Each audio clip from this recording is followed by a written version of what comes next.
Hi, everybody. This is Jimmy, and you're reading with Jimmy.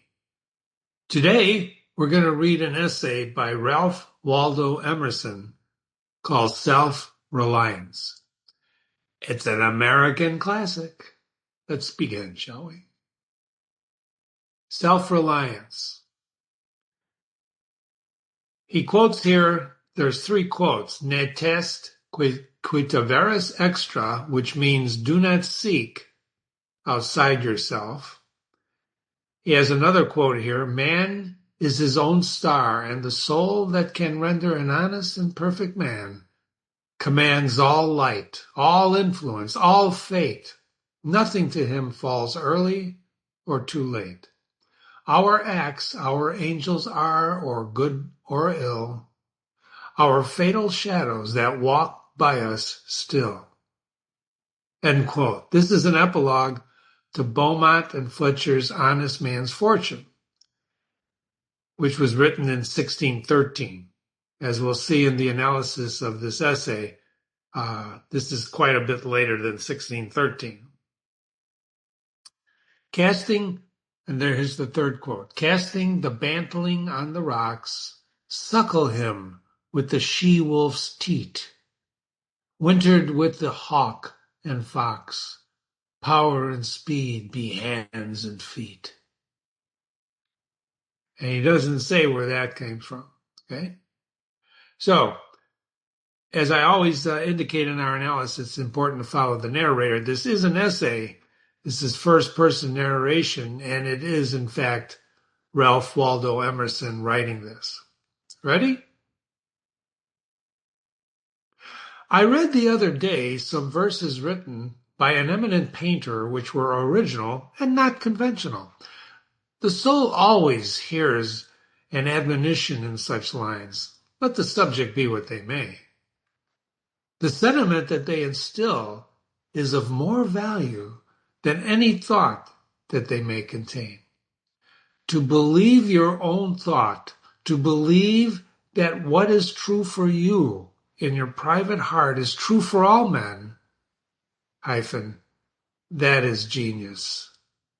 Speak your latent conviction, and it shall be a universal sense.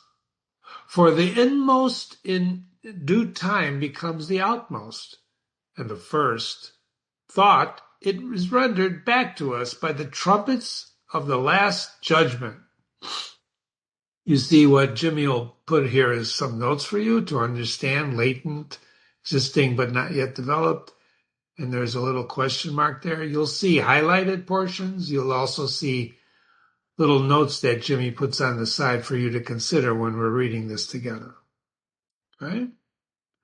Familiar as the voice of the mind is to each, the highest merit we ascribe, to Moses, Plato, and Milton, famous men, is that they set at naught books and traditions, and spoke not what men, but what they thought. A man should learn to detect and watch that gleam of light which flashes across his mind from within, more than the luster of the firmament of bards and sages. And yet, he dismisses without notice his thought, because it is his thought. In every work of genius, we recognize our own rejected thoughts. They come back to us with a certain alienated majesty. Great works of art have no more affecting lessons for us than this.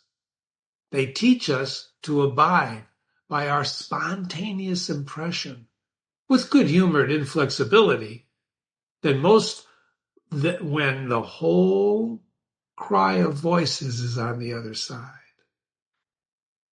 Else, tomorrow, a stranger will say with masterly good sense precisely what we have thought and felt all the time, and then we shall be forced to take with shame our own opinion from another. There is time in every man's education when he arrives at the conviction that envy is ignorance. that imitation is suicide, and that he must take himself, for better or worse, at his portion. That though the wide universe is full of good, no kernel of nourishing corn can come to him but through his own toil, bestowed on that plot of ground which is given to him to till. The power which resides in him is new in nature, and none but he knows what that is, which he can do, nor does he know until he has tried. Not for nothing, one face, one character, one fact makes much impression on him, and another none. This sculpture in the memory is not without pre-established harmony.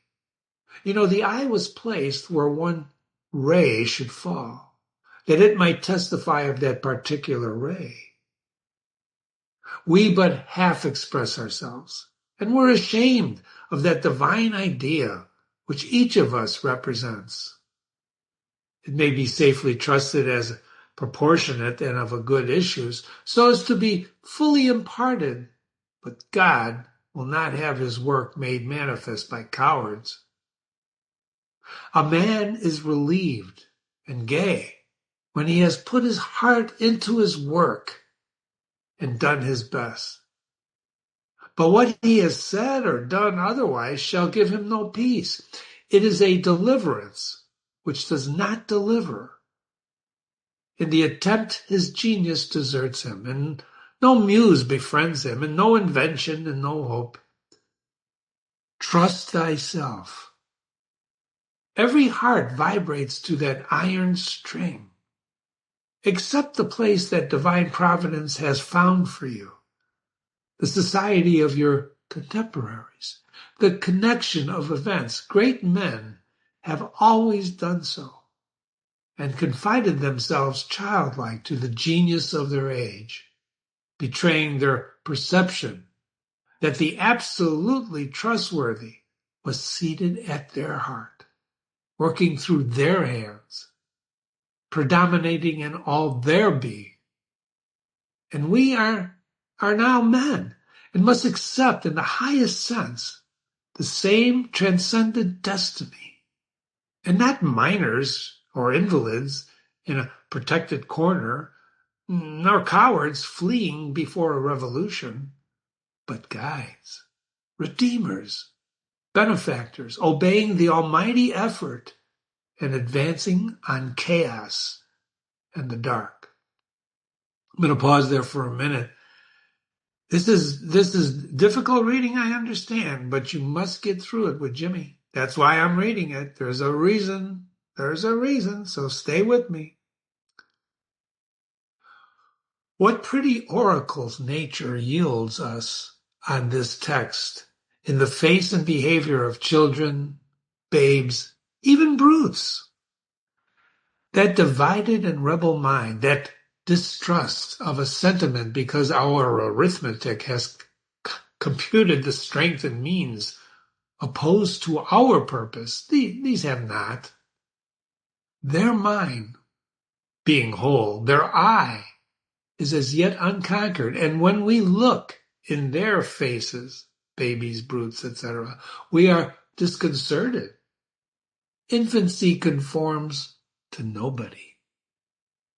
All conform to it, infancy, so that one babe commonly makes 4 or 5 out of his adults who prattle and play to it.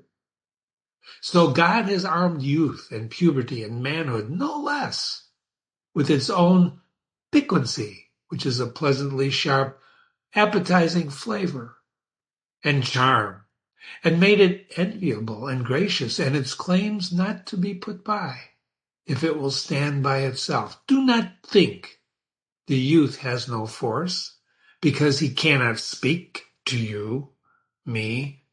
Hark, in the next room, his voice is sufficiently clear and emphatic. It seems he knows how to speak to his contemporaries. Bashful or bold, then he will know how to make us seniors very unnecessary. You know what he's saying there, right? The power of a baby's crying. The nonchalance of boys who are sure of a dinner and would disdain as much as the Lord to do or say ought to conciliate one is the healthy attitude of human nature. You know, a boy is in the parlor what the pit is in the playhouse. Independent, irresponsible, looking out from his corner on such people and facts as pass by, he tries and sentences them in their merits, in the swift summary way of boys, as good, bad, interesting, silly, eloquent, troublesome. He cumbers himself, never about consequences, about interest. He gives an independent, genuine verdict. And you must court him. He does not court you. But the man is, as it were, clapped into jail by his consciousness. As soon as he has once acted or spoken with eclat and is a committed person, watched by the sympathy or the hatred of hundreds, whose affections must now enter into account, there is no left for this. Ah, that he could pass again into his neutrality. Who can thus avoid all pledges and having observe again from the same unaffected, unbiased, unattributable, unaffrighted innocence, must always be formidable. In other words, if you can look at the eyes like a child of the world, you're just unconquerable. You're unbelievable. Pardon me. He would utter opinions on all passing affairs, which being seen to be not private but necessary, would sink like darts into the ear of men and put them in fear. These are the voices which we hear in solitude, but they grow faint and inaudible as we enter into the world. Society everywhere is in a conspiracy against the manhood of every one of its members. There's some definitions down here. Brilliant display. That's what that word means. Leth is waters caused by the waters of forgetfulness. That's from Greek mythology. Pardon me. I'm going to take a sip of coffee. That's good. Society, that's not good. Society everywhere is in conspiracy against the manhood of every one of its members. Society is in a joint stock company in which the members agree for the better securing of his bread to each shareholder. I'm going to pause for a moment. Sorry, I had to clear my throat. Sometimes coffee gets in your throat. Okay, where were we? Society is a joint stock company in which the members agree for the better serving of his bread to each shareholder to surrender the liberty and the culture of the eater. The virtue in most requests is conformity.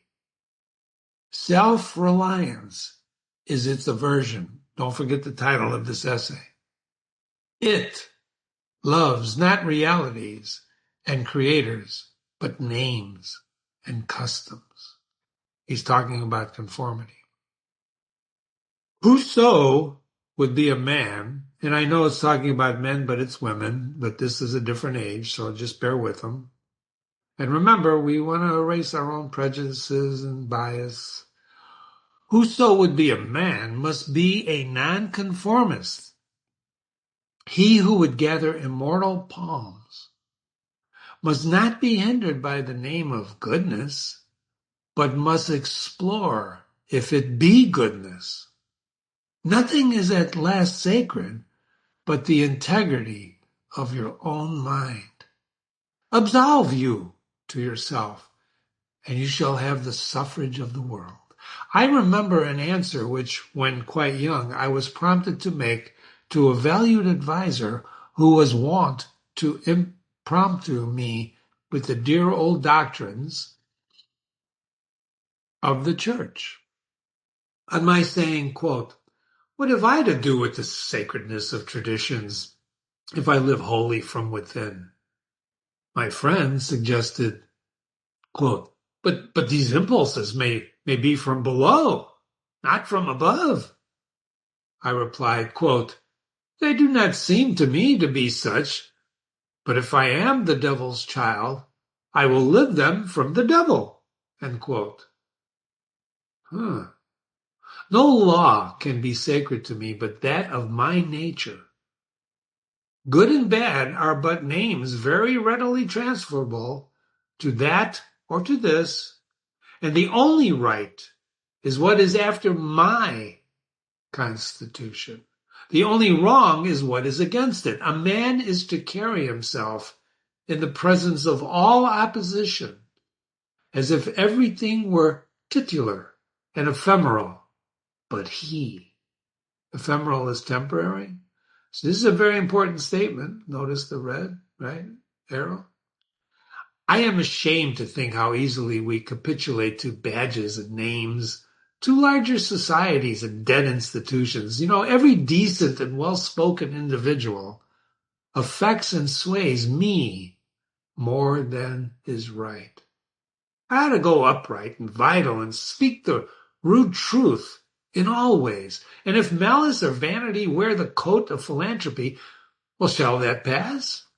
If an angry bigot assumes this bountiful cause of abolition and comes to me with his laws, latest news from Barbos, why should I not say to him, quote, "Go love thy infant, love thy woodchopper, be good-natured and modest, and have that grace and never varnish your hard, uncharitable ambition with this incredible tenderness for black folk 1,000 miles off. Thy love affair is spite at home." Rough and graceless would be such a greeting, but the truth is handsomer than the affectation of love. I should put an arrow there. Truth is handsomer than the affectation, pretending, of love. Your goodness must have some edge to it, else it is none. The doctrine of hatred must be preached as the counteraction of the doctrine of love. And when that pulls and whines, I shun father and mother, and wife and brother, when my genius calls me. What does that mean? I shun my father and mother, wife and brother, when my genius calls me. I would write on lintels of the doorpost, whim. I hope it is somewhat better than whim at last, but we cannot spend the day in explanation. Expect me not to show cause why I seek or why I exclude company, but then again, do not tell me, as a good man did today, of my obligation to put all the poor men in good situations. Are they my poor?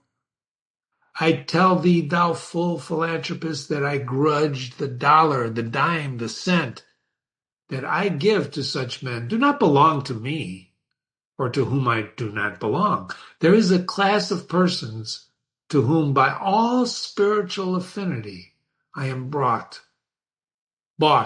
and sold. From them I will go to prison if need be. But your miscellaneous popular charities, the education at College of Fools, the building of meeting houses to the vain, and to which may now stand alms to sots, and thousandfold relief societies, though I confess with shame I sometimes succumb and they give them $1. It is a wicked dollar by which I shall have the manhood to withhold. Virtues are, you following this, ladies and gentlemen? He's talking about that he is the judge of everything. Very important. Virtues are, in a popular estimate, rather than the exception than the rule. Read that line again. I should have highlighted that. Virtues are, in the popular estimate rather than the exception than the rule. There is a man and his virtues. Men do what is called a good action as some piece of courage or charity, much as they would pay a fine in expiation of daily non-appearance on a parade. Their works are done as an apology or an extenuation of their living in the world as invalids. And the insane pay a high board. Their virtues are penances. I do not wish to expiate, but to live. My life is for itself, and it's not for spectacle. I much prefer that it should be of a lower strain. Expiate means atone. So that it be genuine and equal, and that my life should be glittering and unsteady. I wish it to be sound and sweet, and not need a diet and bleeding. And I ask primary evidence that you are a man, and refuse this appeal from the man to his actions. I know that for myself, it makes no difference whether I do or forbear those actions which are reckoned excellent. I cannot consent to pay for a privilege where I have an intrinsic right. Few and mean as my gifts may be, I actually am. And I do not need for my own assurance or the assurance of my fellows any secondary testimony. What I must do is all that concerns me, not what people think.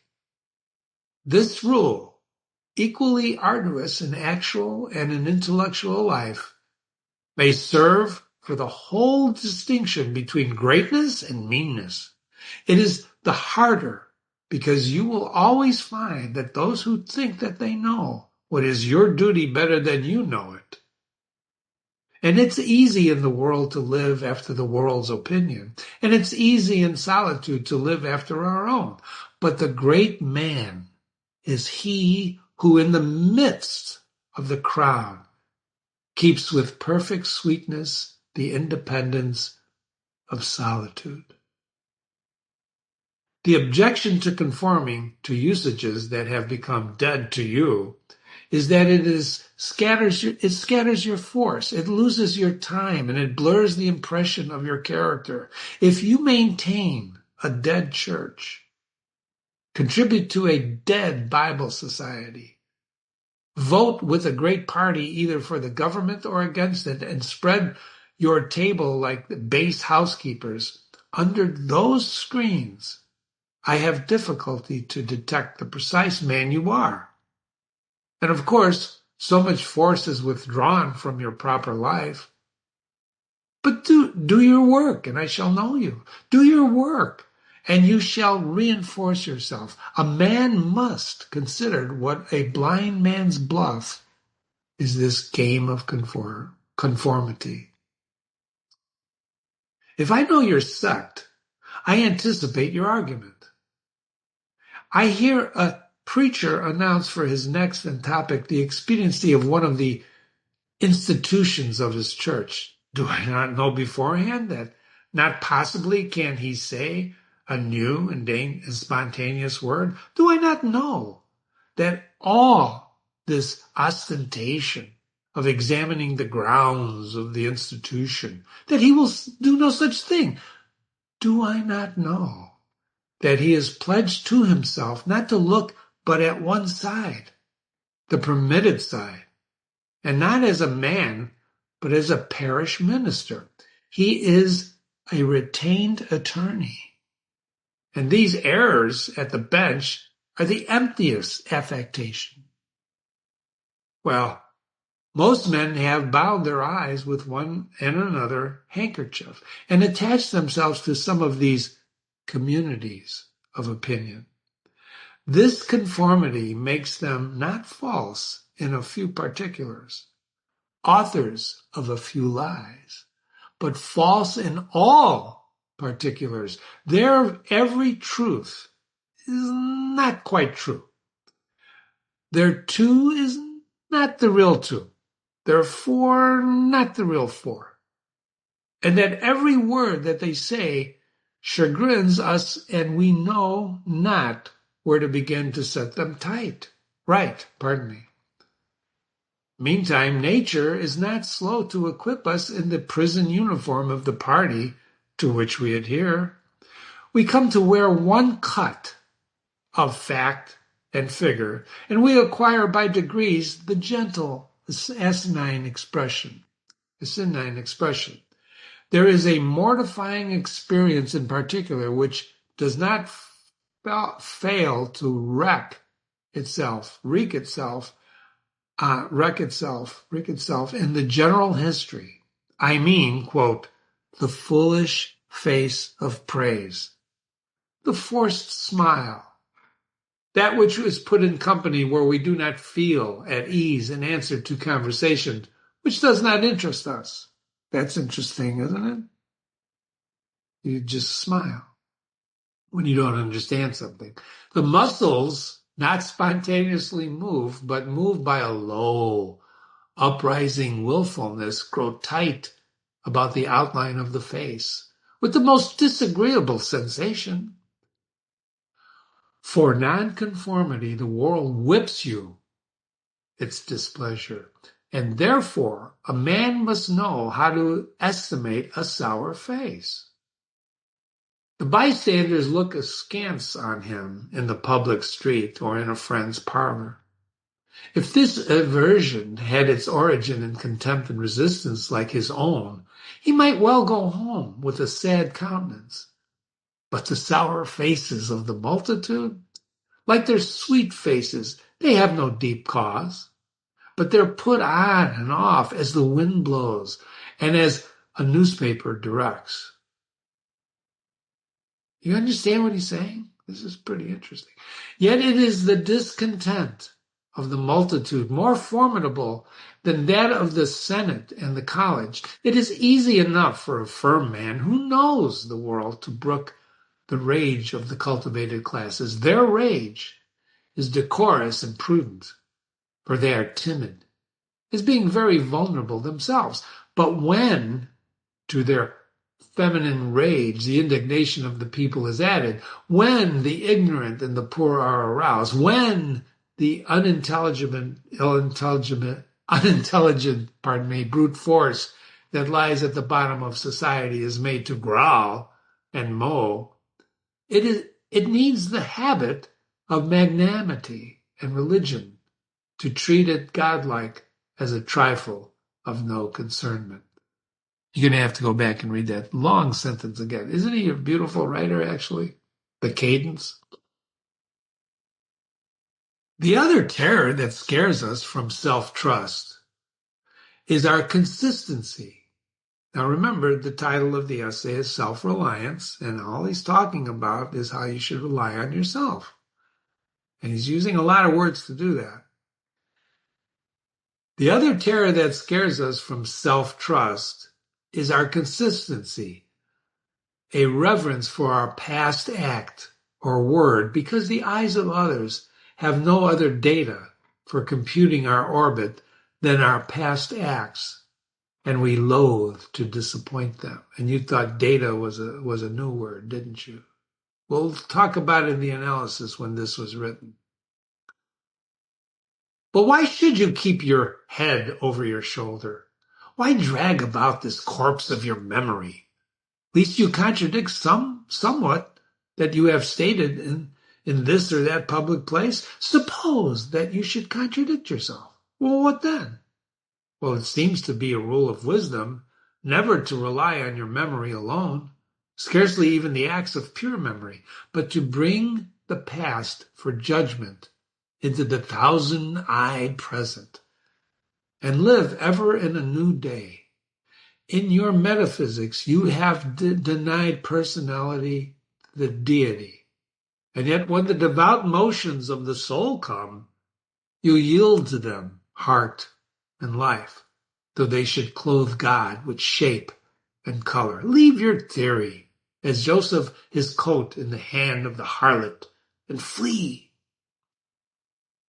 A foolish consistency is the hobgoblin of little minds. That's one of his most famous lines. I'm going to repeat it. A foolish consistency is the hobgoblin of little minds, adored by little statesmen and philosophers and divines. With consistency, he's against consistency, a great soul has simply nothing to do.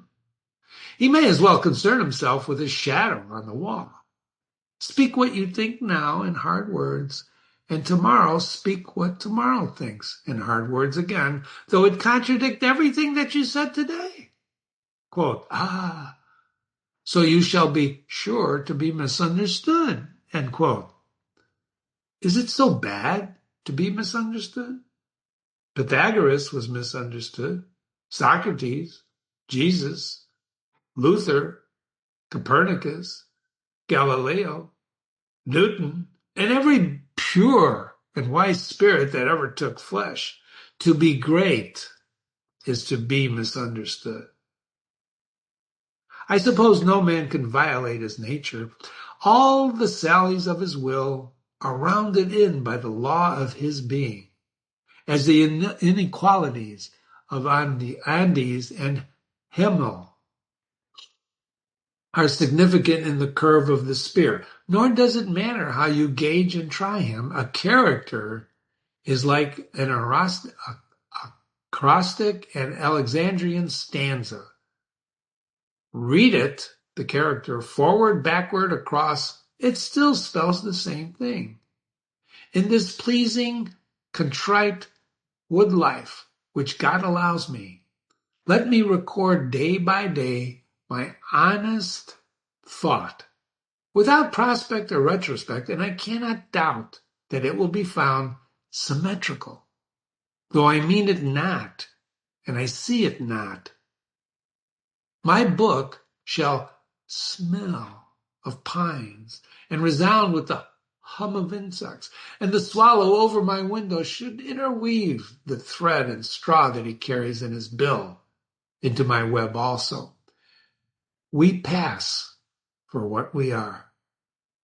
Character teaches us above our wills, and men imagine that they communicate their virtue or vice only by their overt actions, and they do not see that virtue or vice emit a breath every moment. There will be an agreement in whatever varieties of actions, so that they each be honest and natural in their hour. For of one will, the actions will be harmonious, however unlike they seem.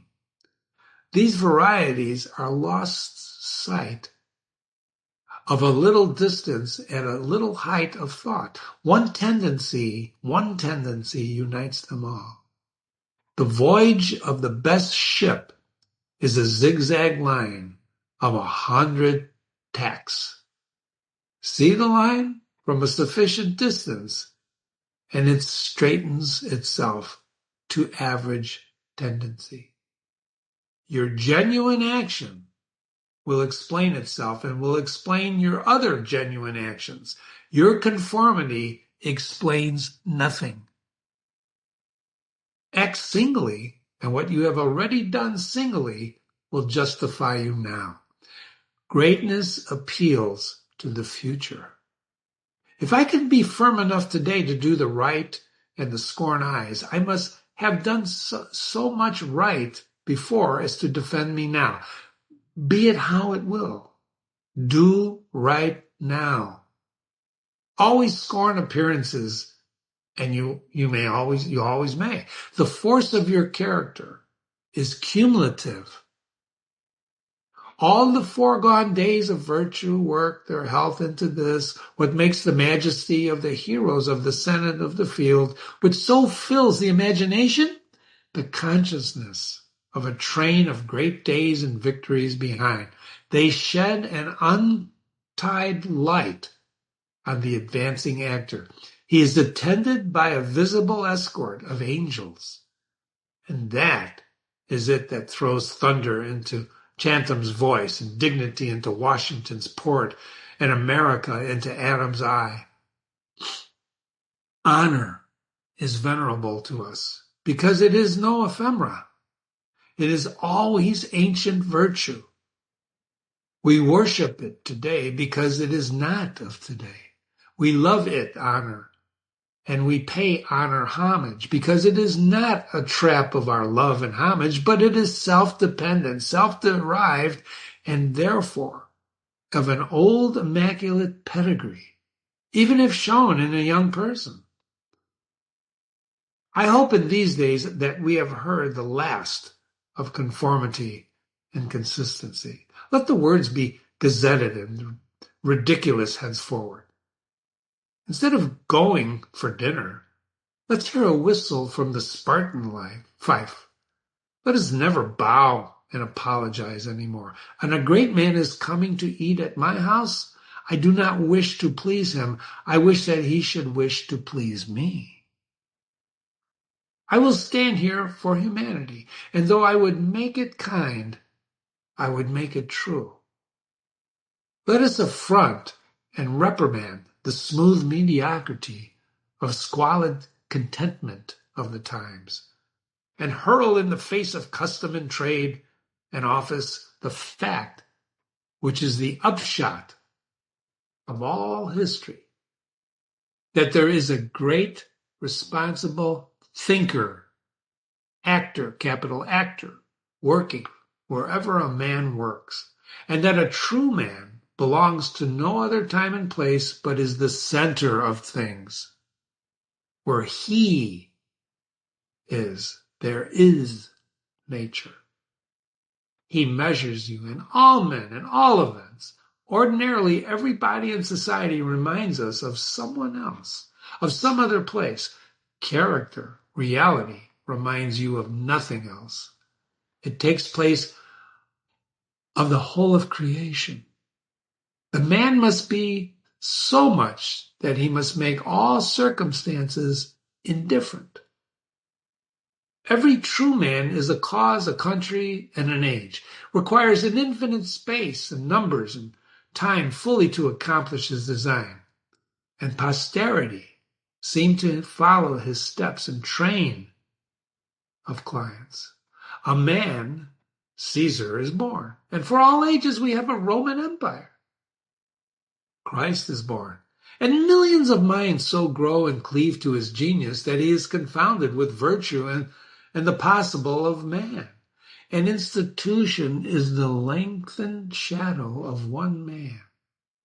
As monarchism of the Hermit Antimony, Reformation of Luther, Quakerisms of Fox, Methodism, Wellesley, Absolution, Clarkson, Scipio, Milton, called the height of Rome, and all history resolves itself very easily into the biography of a few stout and earnest people.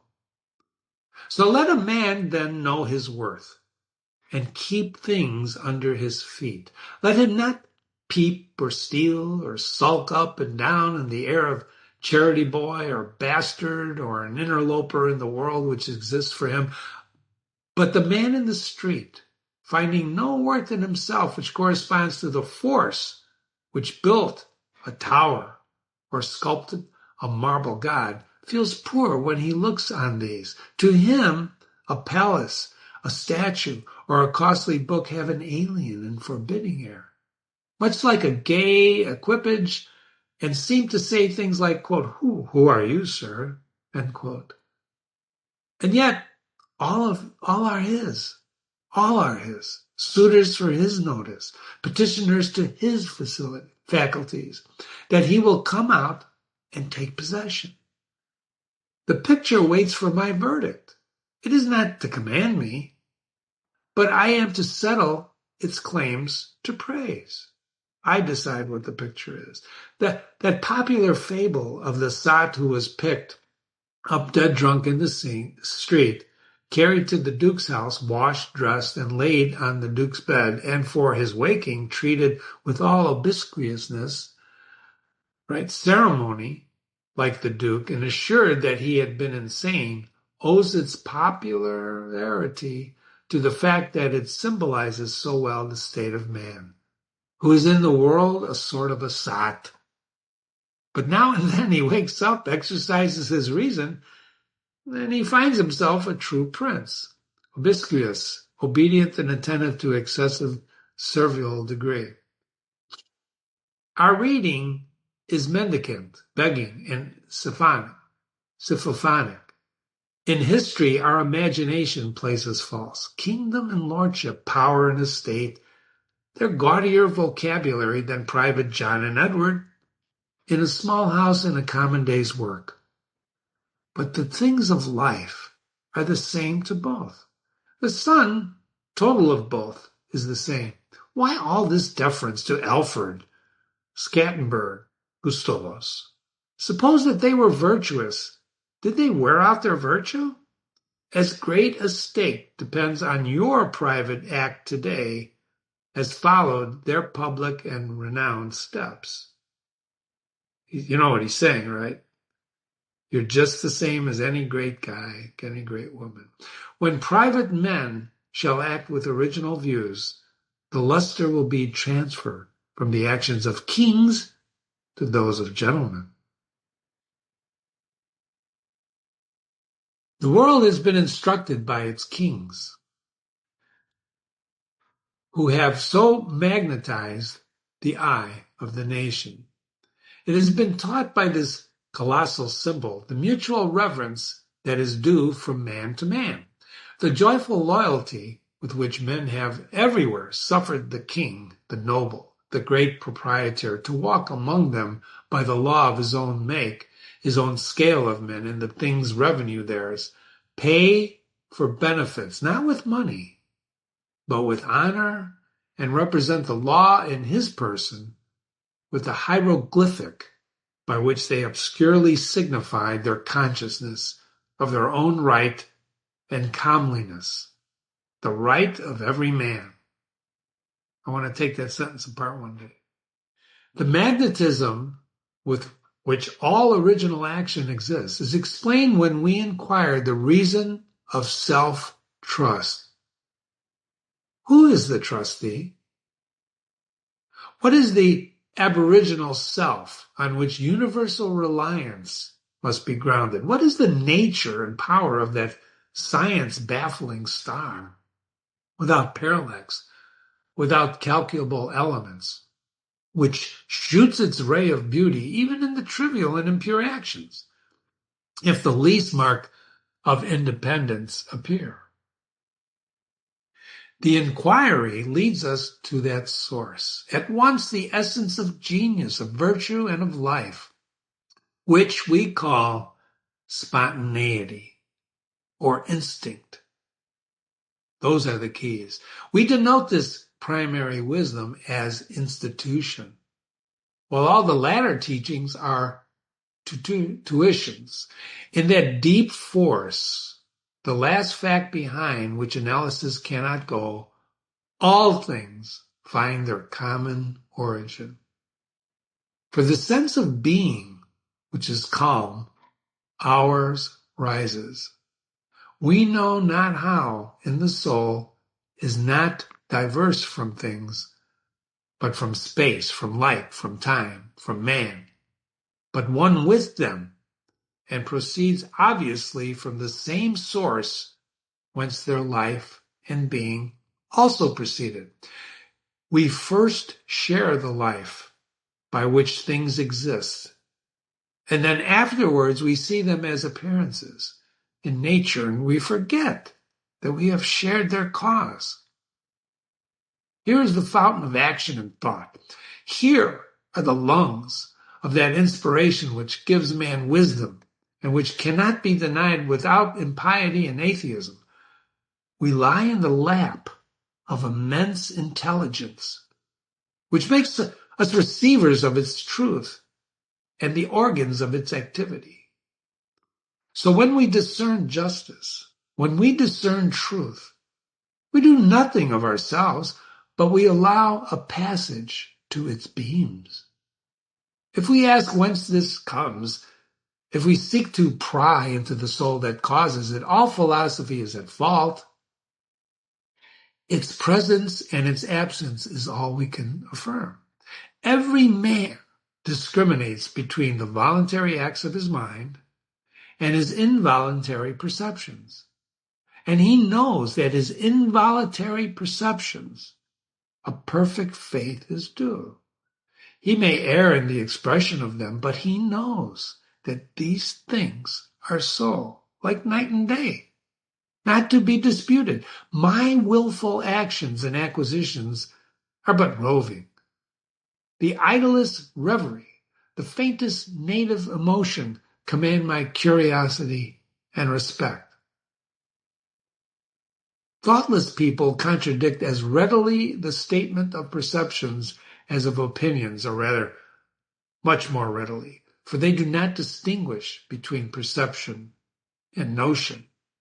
They fancy that I choose to see this or that thing, but perception is not whimsical, but fatal.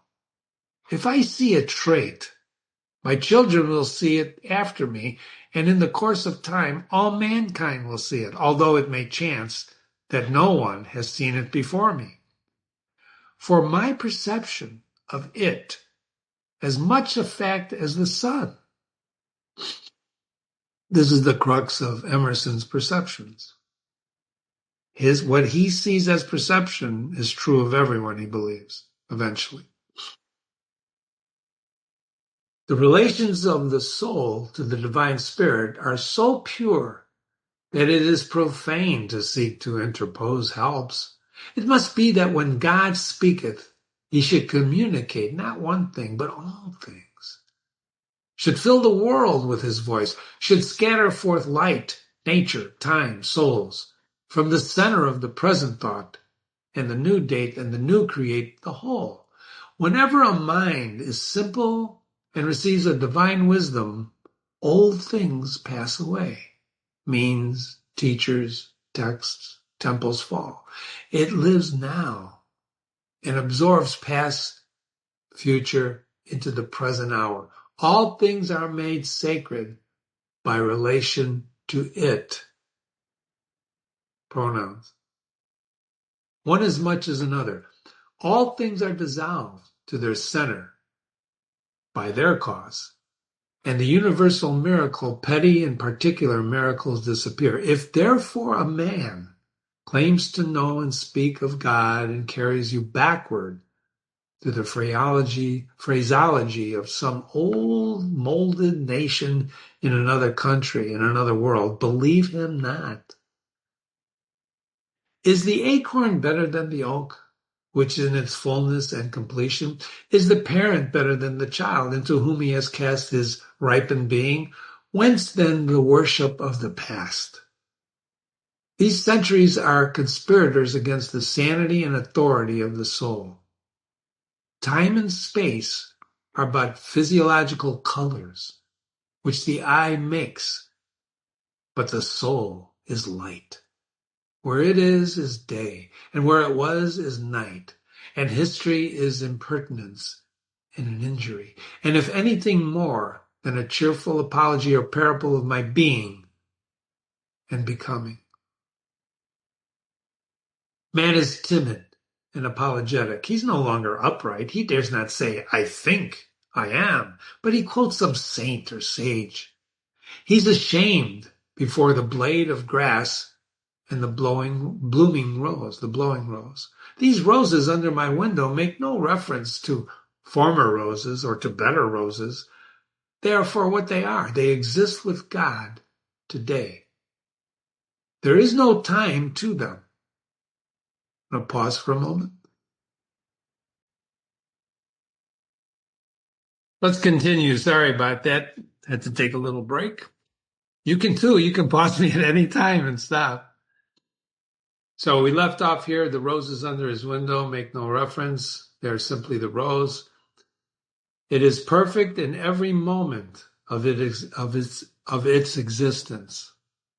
Before a leaf bud has burst, its whole life acts. In the full-blown flower, there is no more. In the leafless root, there is no less. Its nature is satisfied, and it satisfies nature in all moments of life. But man postpones or remembers. He doesn't live in the present, but with reverted eye laments the past, or heedless of the riches that surround him, stands on tiptoe to foresee the future. He cannot be happy and strong until he too lives with nature in the present above time. This is an important note I wrote, kind of like Marcus Aurelius, which is on my website, the Meditations. So he's talking about living in the present, don't long for the past. This, there's a pronoun, should be plain enough. What's this? This whole paragraph. Yet, see what strong intellects dare not yet hear God himself unless he speak the phraseology of I know not what David or Jeremiah or Paul. We shall not always set so great a price on a few texts, on a few lives. We are like children who repeat by rote the sentences of grandams and tutors, and as they grow older, of the men in talents and character they chance to see, painfully recollecting the exact words that they spoke. Afterwards, when they come into the point of view, which those had been uttered these sayings, they understand them and are willing to let those words go. For at any time they can use words as good when the occasion comes. And if we live truly, if we shall see truly, it is easy for the strong man to be strong, as it is for the weak to be weak. When we have new perception, we shall gladly disburden the memory of its hoarded treasures of old rubbish. And when a man lives with God, his voice shall be as sweet as the murmur of the brook and the rustle of the corn. And now at last the highest truth on the subject remains unsaid, probably cannot be said.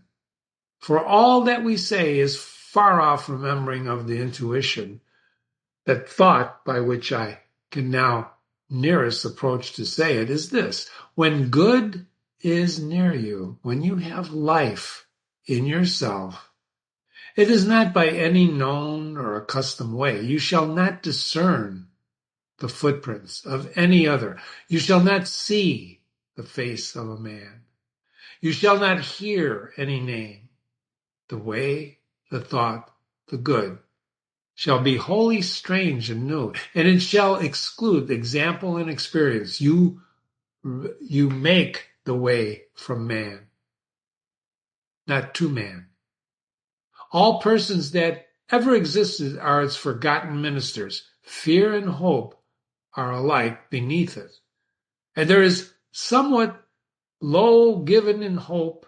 In the hour of vision, there is nothing that can be called gratitude, nor properly joy.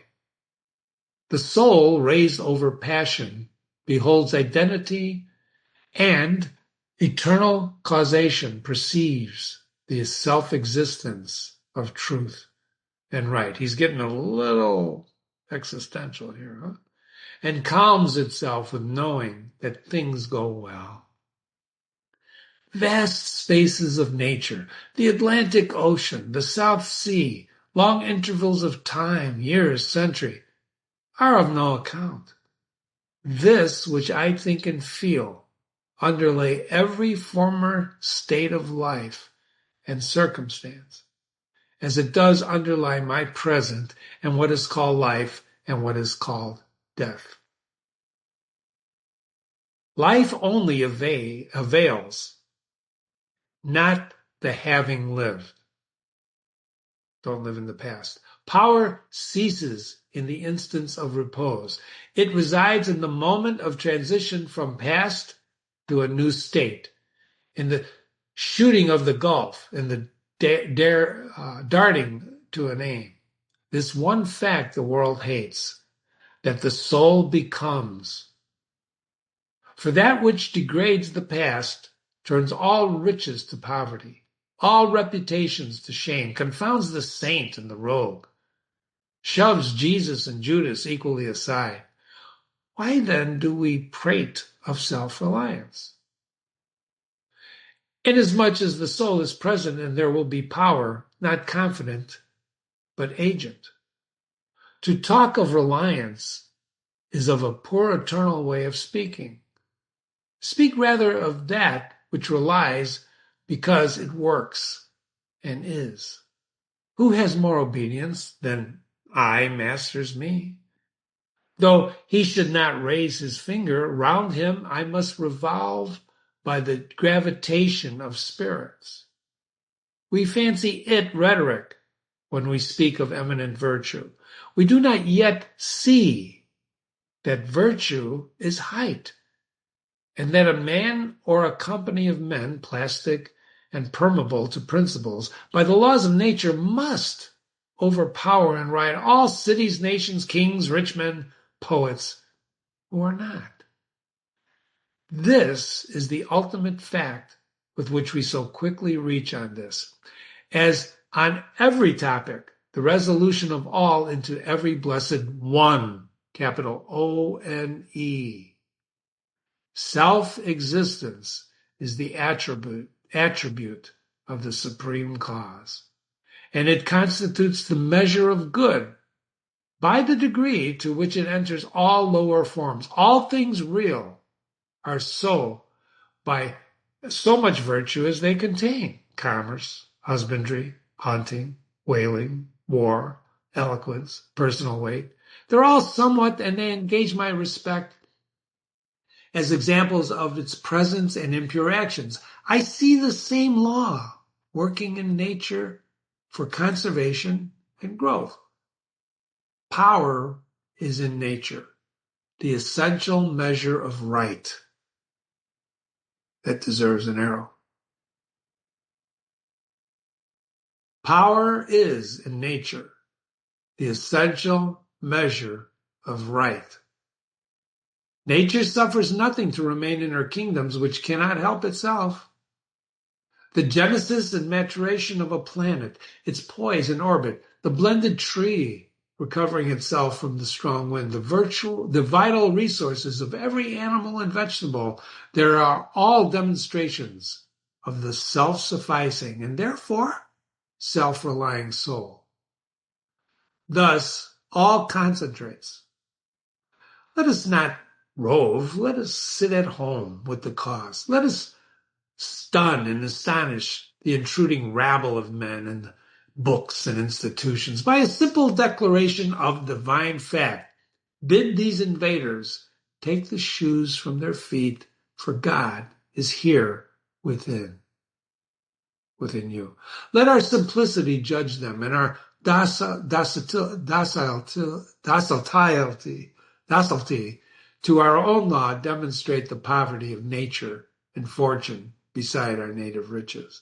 See, we don't use these words every day, so that's why Jimmy stumbles sometimes. Forgive me. But now we are a mob.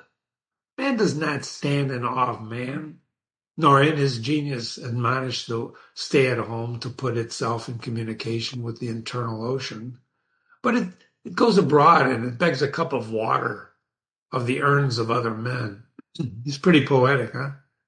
We must go alone. I like the silent church before the service begins, better than the preaching. How far off, how cool, how chaste the person looks. Beget each one with a persistent our sanctuary. So let us sit.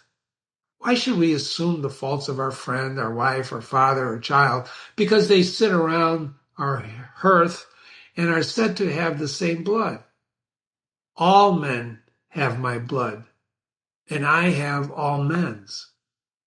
Not for that I will adopt their petulance or folly, even to the extent of being ashamed of it, but your isolation must not be mechanical, but spiritual. That is, it must be elevation. At times, the whole world seems to be in conspiracy to importune you with its emphatic trifles. Friend, client, child, sickness, fear, want, charity, they all knock all at once as thy closest door. And they say, quote, come unto us, end quote. but keep thy state. Come not into their confusion. The power men possess to annoy me, I give them by a weak curiosity. No man can come near me but through my own act. Quote, what we love that we have, but by desire we berave ourselves of the love. End quote. If we cannot at once arise to the sanctities of obedience and faith, let us at least resist our temptations. Let us enter into the state of war and wake Thor or Woden, courage and consistency in our Saxon breasts. This is to be done in our smooth times by speaking the truth. Thor, what? Those are Norse gods? Woden. Check his lying hospitality and lying affection. Pardon me. Live no longer to the expectation of those deceived and deceiving people whom we converse. Say to them, quote, O father or mother or wife or friend or brother, I have lived with you after appearances hitherto. Henceforward I am the truths. Be it known unto you that henceforward I obey no law, less the eternal law. I will have no covenants but proximities, and I shall endeavor to nourish my parents, to support my family, to be chaste husband with one wife, but these relations I must fill with a new and unprecedented way.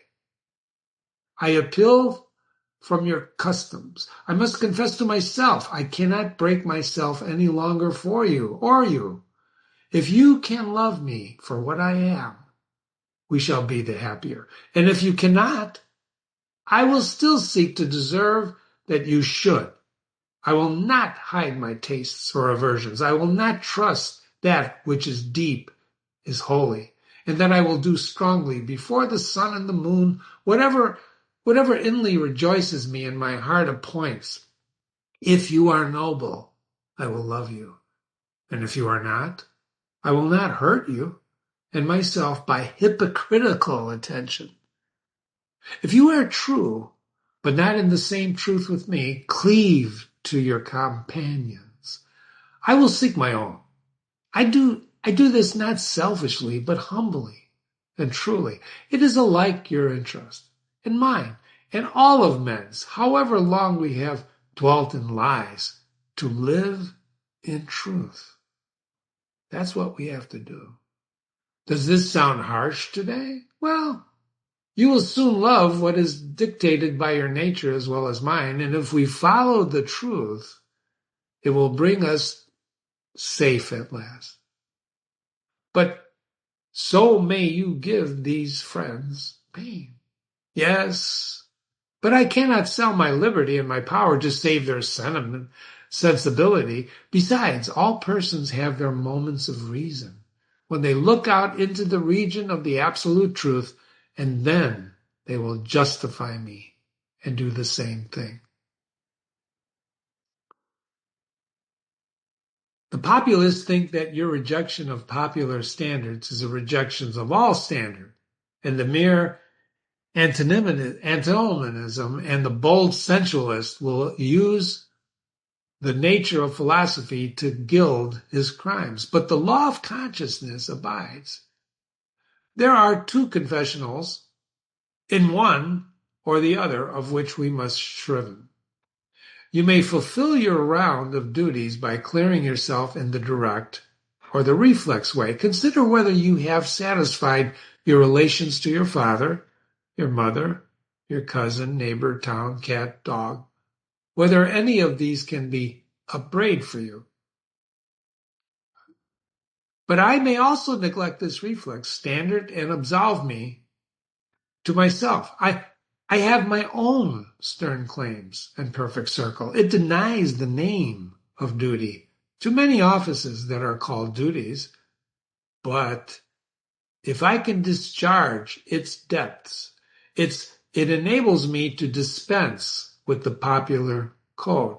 If anyone imagines that this law is lax, let him keep its commandments one day.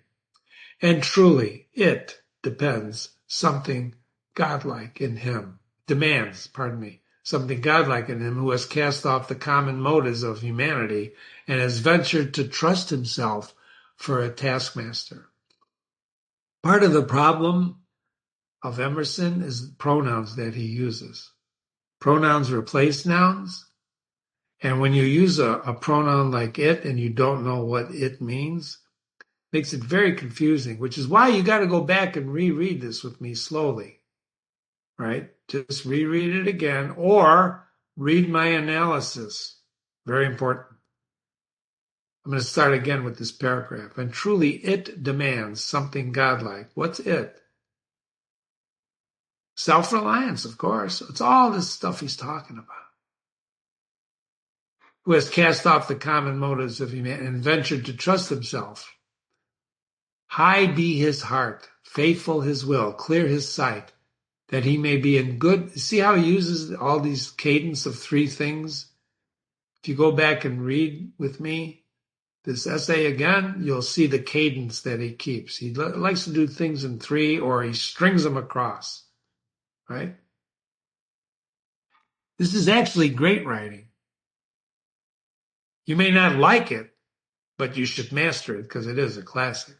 And we're going to, when we analyze it, you may not agree with it, but that's okay. I certainly don't agree with it, but I really like the way he writes. Because you have to understand what he's saying in order to disagree with it. High be his heart, faithful his will, clear his sight. See, there it is again, those three things. That he may be in good earnest, be doctrine, society, law, to himself. That a simple purpose may be to him strong, as iron necessity is to others. If any man consider the present aspects of what is called distinction society, he may see the need for these ethics. The sinew and heart of man seem to be drawn out, and we are become timorous, nervous, desponding, whimperers. We're whimperers. We are afraid of truth, afraid of fortune, afraid of death, and afraid of each other. Isn't that an interesting sentence? Our age yields no great or perfect persons. We want men and women who shall renovate life and our social state. But we see that most natures are insolvent, cannot satisfy their own wants, and they have no ambitions out of the proportion to their practical force, and do lean and beg day and night continually. Our housekeeping is mendicant, lived by begging. Our arts, our occupation, our marriages, our religion, we all have not chosen them, but society has chosen for us. We are parlor soldiers. We shun in rugged battle of fate where strength is born. If our young men miscarry in their first enterprises, they lose all heart. If the young merchant fails, men say he's ruined. If the finest genius studies at one of the colleges and is not installed in an office within 1 year afterwards in the cities and suburbs of Boston or New York, it seems to his friends and to himself that he's been disheartened and is complaining like the rest of his life. A sturdy lad from New Hampshire or Vermont, who in turn tries all the professions, who teams it, farms it, peddles, keeps a school, preaches, edits a newspaper, goes to Congress, buys a township, and so forth in successive years, and always like a cat falls on his feet, is worth 100 of these city dolls.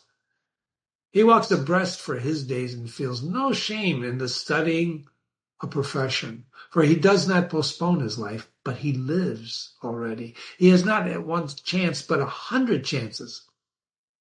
Let a stoic open the resources of a man and tell men that they are leaning willows, but can and must detach themselves, that with exercise of self-trust, new power shall appear, that a man is the Word made flesh, born to shed healing to the nations, that he should be ashamed of compassion, of our compassion, and at the moment he acts for himself, from himself, tossing the laws, the books, the idolatries, customs out the windows, we pity him no more.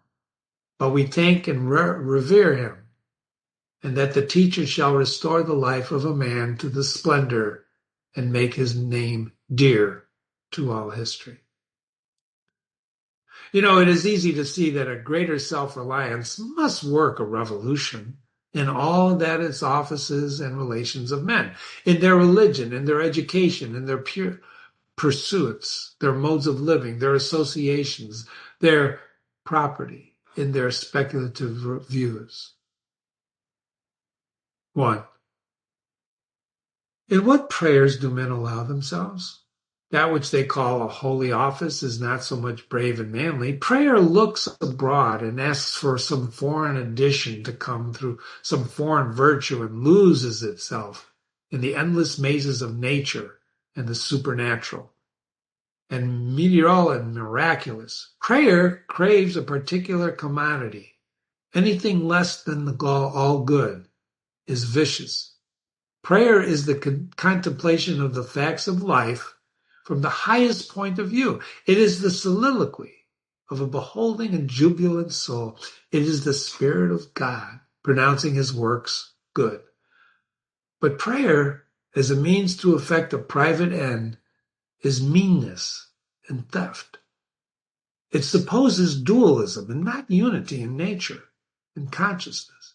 And as soon as the man is at one with God, he's not going to beg. He will see prayer in all action. The prayer of the farmer kneeling in his field to weed it. The prayer of the power kneeling with a stroke of his oar, a rower. The true prayer is heard that throughout nature, through the cheap ends. Carcarach in Fletcher's Bunanka was admonished to inquire the mind of the god Adwait. Replies, he's quoting something here, right? His hidden meaning lies in our endeavors. Our valors are all the best gods. Okay? This is a little note about Zoroastrianism. Another sort of false players of our regrets. Discontent is the want of self-reliance. It is the infirmity of will. Think about that. Discontent is the want of self-reliance. It is the infirmity of will. Now, if we were to write this essay today, self-reliance, would it sound like this? No. Would it read like this? No. Would it be as long as this? Probably not.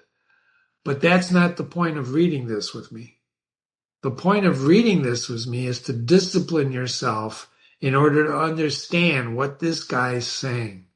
Now, why am I reading this? Well, first of all, it is a classic.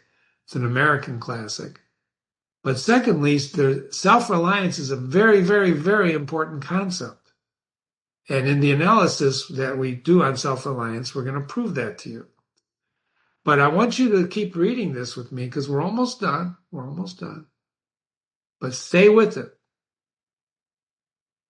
Regret calamities if you can thereby help the sufferer. If not, attend your own work, and already the evil begins to be repaired. Our sympathy is just as base. We come to them who weep foolishly and sit down and cry for company. Instead of imparting to them truth and health in rough electric shocks, putting them once more in communication with all known their reason, the secret of fortune is joy in our hands. Welcome evermore the gods and men is the self-helping of man. For him, all doors are flung wide. For him, all tongues greet, all honors crown, all eyes follow with desire. Our love goes out to him and embraces him because he did not need it. We solicitously and apologetically caress and celebrate him. Remember what I told you about his pronouns, because he held on his way and scorned our disapprobation. The gods love him because men hated him. To the preserving mortal, says Zoroaster, the blessed immortals are swift, and there's the footnote, one of the world's oldest monotheistic religions. You can look it up.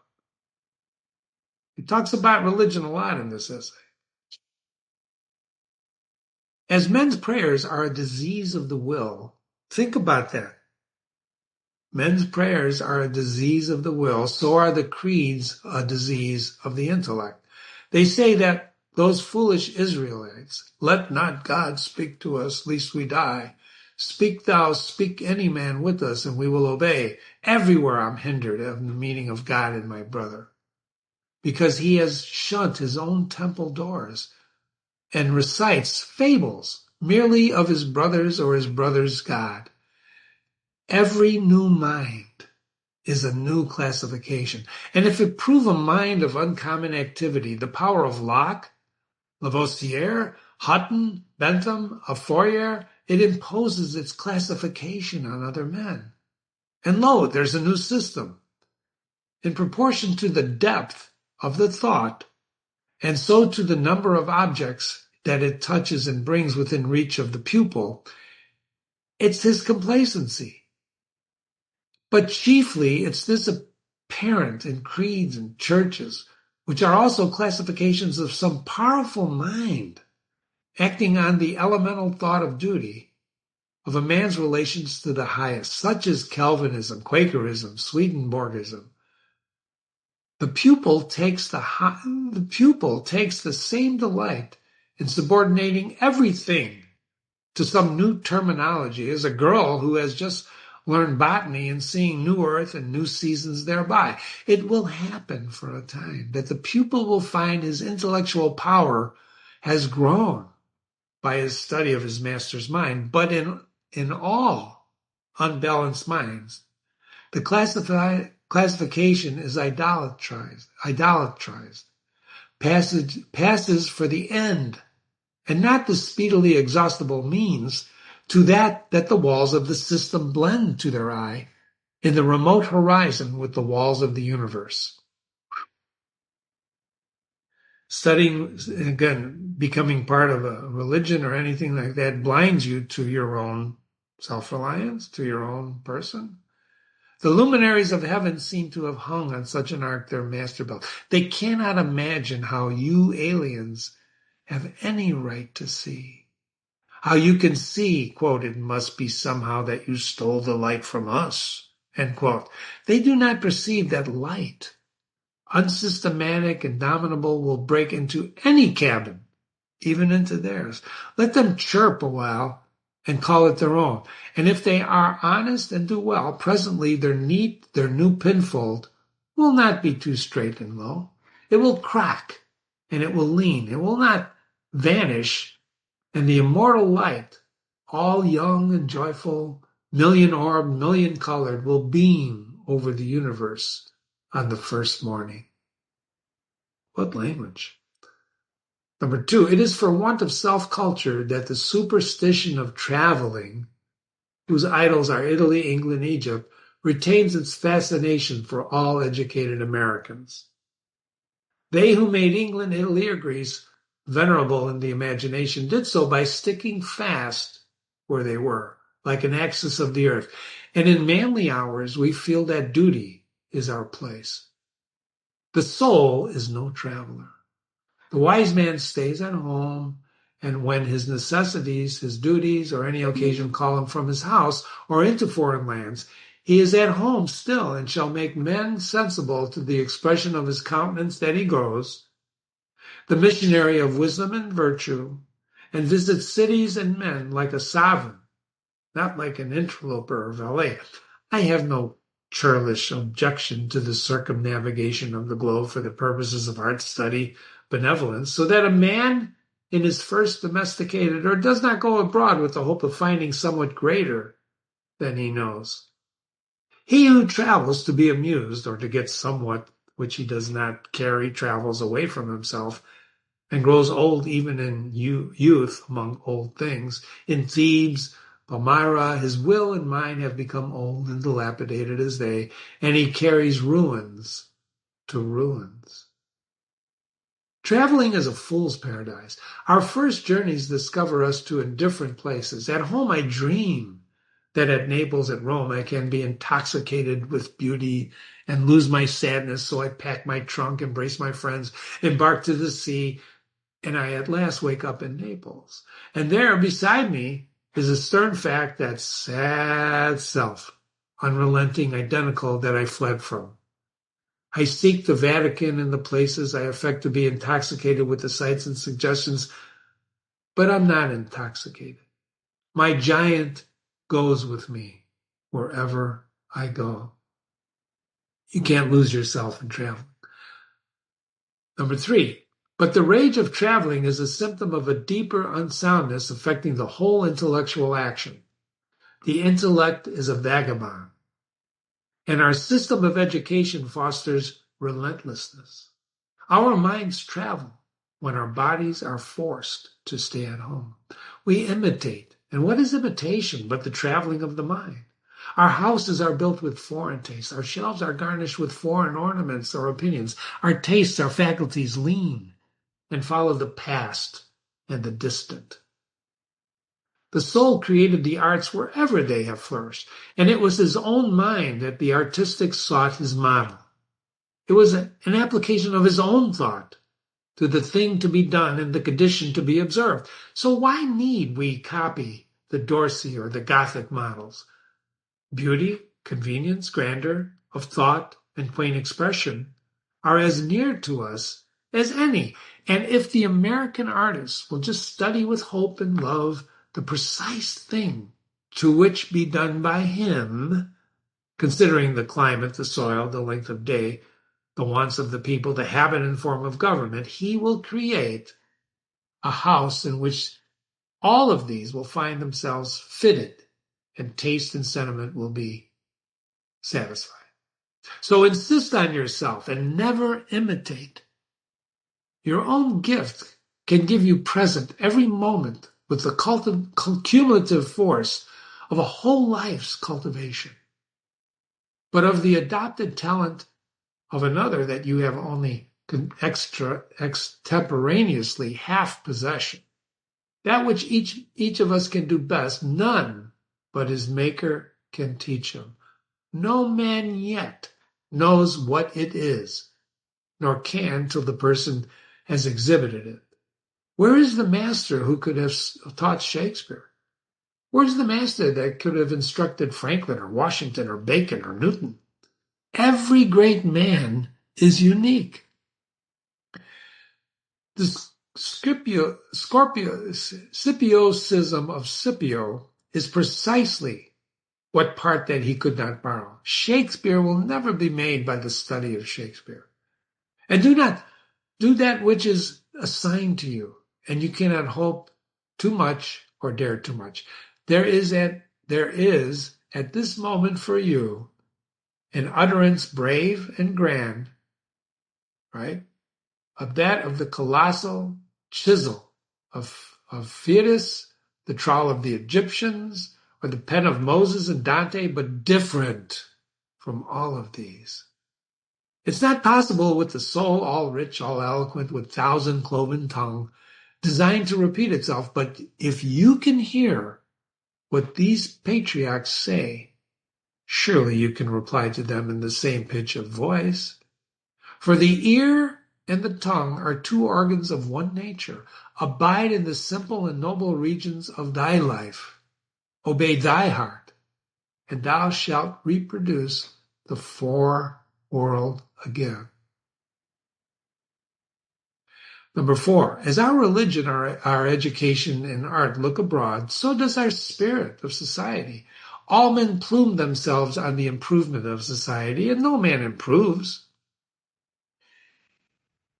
Society never advances. It recedes as fast on one side as it gains on the other. It undergoes continual changes. It's barbarous. It's civilized.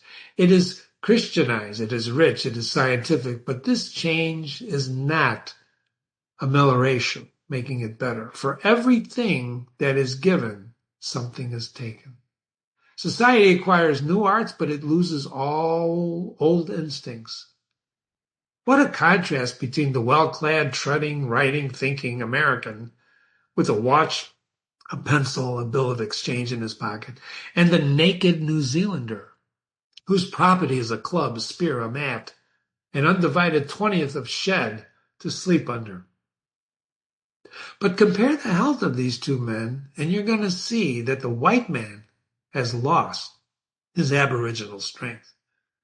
If the traveler tells us truly, strike the savage with a broad axe, and in the day or two the flesh shall unite and heal if you struck a blow into soft pitch, and the same blow shall seed the white to his grave. The civilized man has built a couch, but has lost the use of his feet. He is supported on crutches, but lacks so much support of muscle. He has a fine Geneva watch, but he fails of the skill to tell the hour by the sun. A Greenwich nautical almanac he has, and so being sure of information that when he wants it, the man in the street does not know the stars in the sky. The solstice that he does not observe, the equinox that he does as little, and the whole bright calendar of the year is without a dial in his mind. His notebooks impair his memory. His libraries overload his wit. The insurance office increases the number of accidents, and it may be a question whether machinery does not encumber, whether we have not lost the refinement and some energy by a Christianity entrenched in establishments and forms of some vigor and wild virtue. For every Stoic was a Stoic, and for every Christendom, where is the Christian? In no more deviation in the moral standard than in the standard of height and bulk. There is no more deviation. No greater men are now than were ever present. A singular equality may be observed between the great men of the first and the last ages, nor call the science and art and religion and philosophy of the 19th century avail to educate men any more than Plutarch's heroes 3 or 4 and 20 centuries ago. Not in time is the race progressive. Socrates, Phoenix, Diogenes, they're great men, but they leave no class. He who is really of their class will not be called by their name, but will be his own man and is in turn the founder of a sect.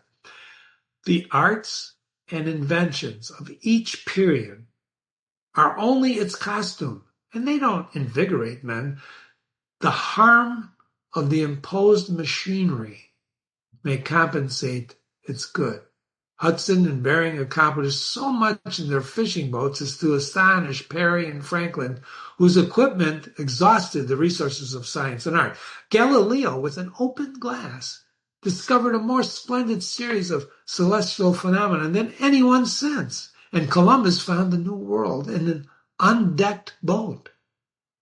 It's curious to see the periodical disuse and perishing of means and machinery, which were introduced with loud laudation a few years and centuries before. The great genius returns to essential man. We reckon the improvements of the art of war among the triumphs of science, and yet Napoleon conquered Europe by bivouacking, which consisted of falling back and naked valor and disencumbering it all of its aids. The emperor held it impossible to make a perfect army, says Lacaze, quote, without abolishing our arms, magazines, commissionaries, carriages, until the imitation of the Roman custom, the soldier should receive his supply of corn, grind it in his handmill, and bake it the bread himself. Society is a wave, and the wave moves onward, but the water on which it is composed does not. The same particles does not rise from the valley to the ridge. Its unity is phenomenal. The persons who make up a nation today, next year, and their experience within them. And so the reliance on property, including the reliance on governments which protect it, is the want of self-reliance. That's an important statement. Men who looked away from themselves and at things so long that they have come to esteem the religious learned, the civil institution, and its guards of property, and they depreciate assaults on these because they feel them to be assaults on property. They measure the esteem of each other by what each one has, not by what each is. But a cultivated man becomes ashamed of his property out of a new respect of nature. And especially he hates what he has if he sees that it's accidental, that it came to him by inheritance or a gift or a crime.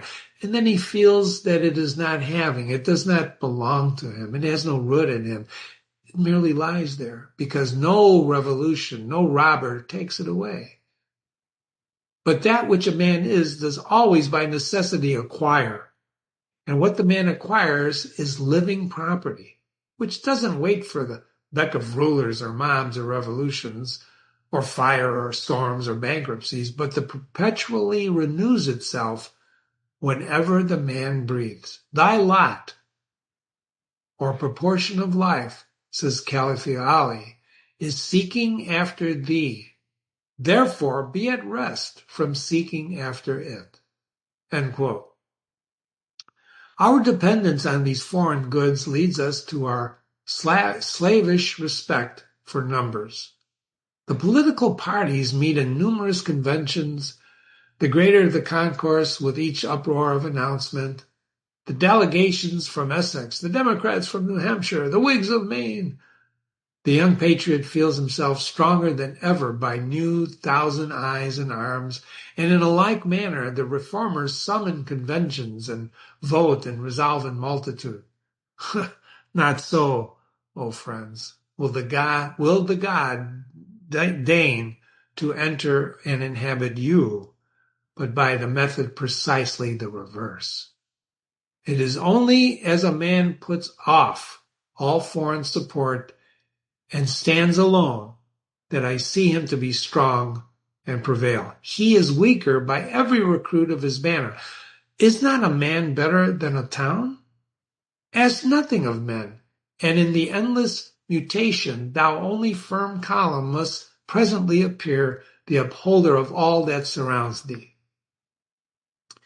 He who knows the power is inborn, that he is weak, because he has looked for good out of him and elsewhere, and so perceiving throws himself unhesitatingly on his own thoughts, instantly rights himself, stands in an erect position, and commands his limbs, works miracles, just as a man who stands on his feet is stronger than a man who stands on his head. So use all that is called fortune. Most men gamble with fortune and gain all or lose all as her wheels roll, but do not leave an unlawful these winnings and deal with the cause and effect and chancellors of God. In the will, work and acquire, and thou hast chained the wheel of chance, and shall sit hereafter out of fear from her rotations. Don't depend on fortune. A political victory, a rise in rents, the recovery of your sick, or the return of your absent friend, or other favorable event raises your spirits, and you can think good days are preparing for you. Do not believe it. Nothing can bring you peace but yourself. Nothing can bring you peace but the triumph of principles. Wow. Wow. What an essay. I can't believe I read the whole thing with you. Maybe we'll cut it up apart. We'll see. You've been reading with Jimmy. This has been Ralph Waldo Emerson's Self-Reliance. It's a powerful essay, very difficult to read. But I thank you. It's like Shakespeare, right? You read with Shakespeare with me? Difficult. Thanks for being here. Learn more about the classics by watching more of our ongoing videos, novels, essays, plays, and stories on this website. And be sure to visit and read other analysis with Jimmy on my website. We really welcome you all. We thank you for staying with us for this long essay. And for heaven's sakes, be sure to read the analysis, because there's a lot of things in this essay, a lot of thoughts. His style of writing, granted, nobody writes like this anymore, but that's the point. That's the point. People are complex. They're like Ralph Waldo Emerson. And if you want to engage with people and their complexity, you have to understand complexity. You have to understand what this guy's saying. Because what he's saying, a lot of what he's saying is true. And like all human beings, a lot of what he's saying is not true.